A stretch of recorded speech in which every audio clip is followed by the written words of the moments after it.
Okay, now we're getting ready to do our vacuum, and I have the micron gauge set up there. You can see I have the second valve core removal tool there, so I can isolate that when I go to put the refrigerant in the lines. It doesn't mess up my micron gauge.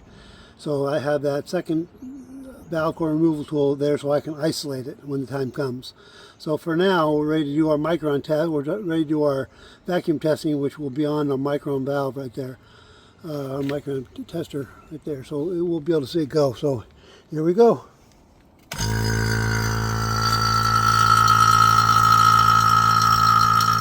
I wanted to tell you that what we're going to do is by pulling this thing, you can see how small the hose is. It's just literally from there to there. It's a very small little hose. We don't need a lot of hose to make this thing work. You don't need gauges like you see the gauge over there. Yeah, there's no gauges. Look how long those hoses are anyway. And plus all those different spots where it could leak. Here you got very few spots that could leak. You know what I mean? And so this is what you want to do for your vacuum test, is you want to have as few possible leak areas as possible. And that way you get your best, your best thing going. And so I don't want to use gauges because there's like, what, 11 potential leaks over there. Here there's a couple, but with good valve core removal tools and a good micron gauge, everything's set up. I mean, it's set up at just very little. And so we're going to go ahead and watch this thing come down and see how it does, and we'll go from there. I'll keep you informed and up to date.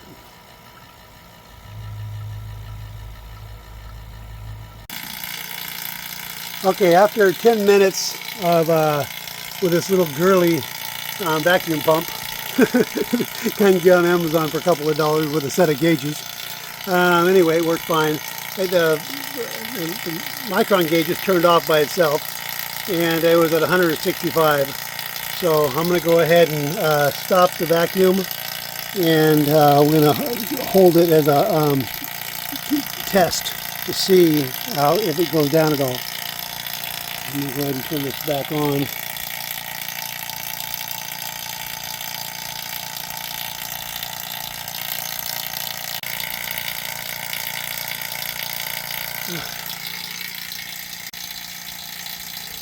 Okay, so the micron gauge turned off after 10 minutes or whatever.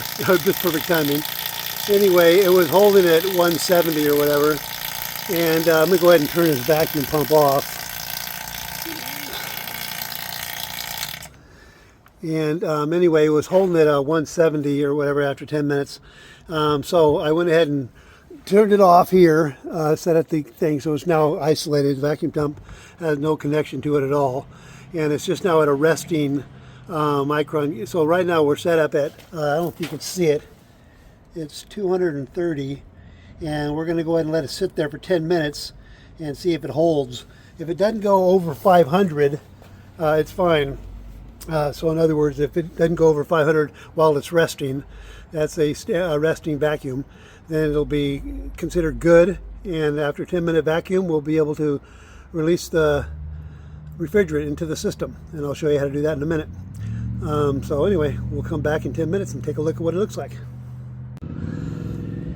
Okay, it's been 20 minutes, and it's supposed to only be 10 minutes, but I got something from Amazon, and I was over there looking at it and lavishing on some love to it and forgot what I was doing. So anyway, you're only supposed to have to wait 10 minutes, but I wound up waiting 20, and right now it is, if you can see that, 329, whatever. Anyway, it's below 500, and you only got supposed to wait 10 minutes, and if it stays below 500, you're fine to release the refrigerant. So anyway, we're going to go ahead and do that procedure. I'm going to go ahead and show you how to do that in a second, and let me go ahead and get ready. Okay, we'll go ahead and do the procedure now of getting rid of the vacuum pump and releasing the gas. So what we're going to do is release the gas from here, and what you want to do is you don't want to ever mess up your micron gauge though. The gas will mess it up. So that's why you have your secondary tool here, the valve stem removal tool. And so I'm going to go ahead and wall that off, and that is stopped. It does change when you do that. You can see the number going up a little bit, but it's walled off. It doesn't hurt nothing. It's not part of the system anymore by turning it off. And now I'm going to, this has already been taken off here. And so what I want to do is, instead of just opening it up and maybe allowing some stuff to get into our perfectly good vacuum, what I want to do is open this up just a hair and put it back down to bring it back to just a little bit more past positive. So I'm going to open it up. They say to open it up for 5 seconds or whatever, but you don't even need that much. I just put positive pressure behind it. So now I have refrigerant in the lines, and let me do that one more time. And then now I'm going to go ahead and now that I have refrigerant all the way up to here, it won't mess with our this thing here at all. So I'm going to go ahead and take this off. It doesn't change anything. And now I'm going to put the valve stem back in. What's nice about these Appion valve stem removal tools is they have magnets on the, well, at least the good ones, the new ones do. They have magnets on them, so you don't lose them, see? They sit there like this, they click right onto your metal, so you're all set up, and this thing still has the valve stem from when I took it off earlier. And what you want to do is bring it over here. You go in like this, but you bring this thing here up. Okay, you bring this part here up like this. You don't try to stick it through there because this thing's valved off. So you can only go so far, but you bring this thing up to it and get it set up. And what I'm going to do is crack it a hair and get some of the extra out of here, so watch.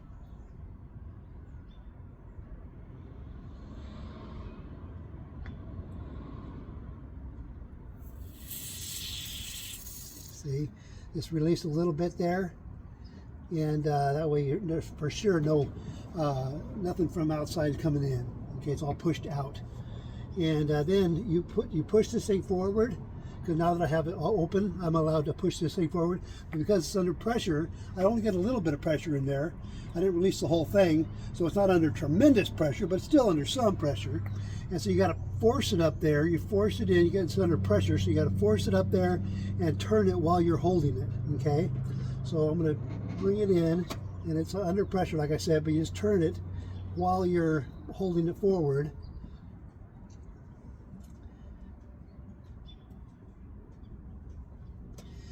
And then you just cinch it off. And then what you want to do is, because I'm trying to think of something else I was going to say here. I can't remember what I was going to tell you, but all right. So anyway, at this point now, this thing's in, okay, and I'm going to go ahead and close this off right here. Okay, now that I got it in, and now I'm going to release the little bit of pressure from here.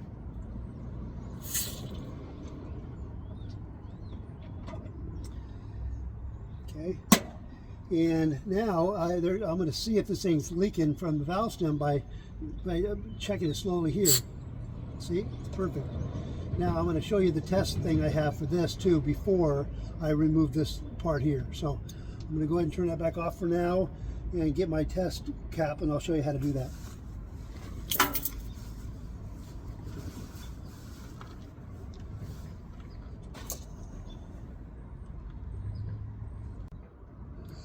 Okay, so I got the little test plug, so it is just a regular cap, and I just drilled a hole in it, and you can see the hole anyway. Put that on here, and then you just put a little bit of bubble stuff on it. Again, having this awesome stuff here called Better Bubble, just nice and thick and gnarly, you know. You just put it inside the hole, and then if you don't see any bubbles, then you know your Schrader valve is holding. Okay, so you got to give it a couple minutes, see if you see any bubbles there. If not, then you know your Schrader valve's holding, and it was a good procedure. You went through the whole thing, and we did the nitrogen test, perfect. We did the vacuuming test, held for under 500 microns, and perfect. And then we are about to release the refrigerant. We released some of it so we could do this part of the test and get the valve core back in. And now, once that, we already noticed that that is gone. Okay, so we know there's no bubbles. It's been a couple minutes. There's no bubbles, so we can just remove this here now.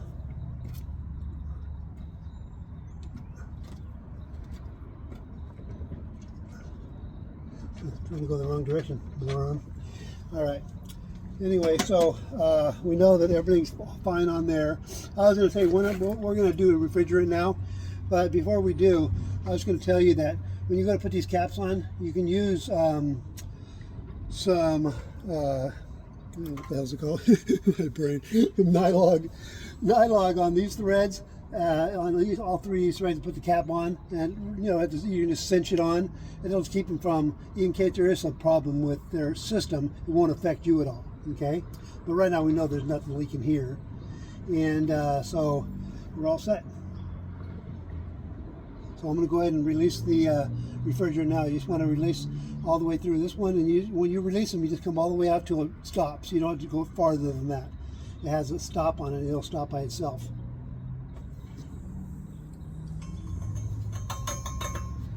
Move this.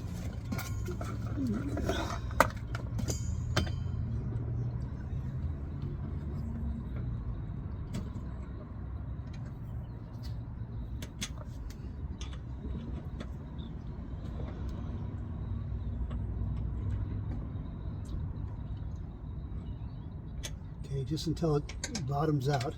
You don't have to go further than that.